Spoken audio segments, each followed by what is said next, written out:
რა იქნებოდა მანქანის საქარემინის საწმენდები რომ არ გქონდეს? როგორ ვივლიდით ავტომობილით თოვლში, წვიმაში და მაშინ, როდესაც გამვლელი მანქანა შემთხვევით წვიმის წყალს შემოგვასხამდა. ასეთ შემთხვევებში მანქანით მოძრაობის დროს გზის დასანახად ხან ფანჯრიდან გახედვა მოგვიწევდა, ხან კი გაჩერება, მანქანიდან გადასვლა და მინის ხელით გაწმენდა.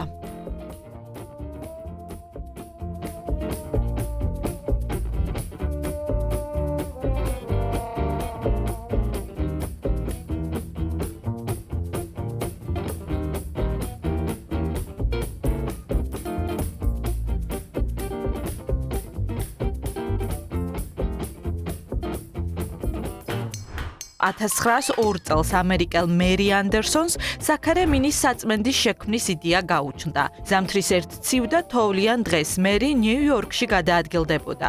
საცობის გამო ტრანსპორტით მოძრაობა ჭირდა, საქარემინები თოვლით იფარებოდა, ამიტომ მძღოლებს ფანჯრის გაღება და გზის ასე დანახვა უწევდათ. ხან კი ჩერდებოდნენ, მანქანებიდან გადადიოდნენ და მინას ხელით წმენდნენ. სწორედ მაშინ მერიმ გადაწყვიტა, შეექმნა ისეთი მოწყობილობა, რომელიც ავტოტრანსპორტით გადაადგილებას ცუდი ამინდის დროს უსაფრთხოს და კომფორტულს გახდიდა.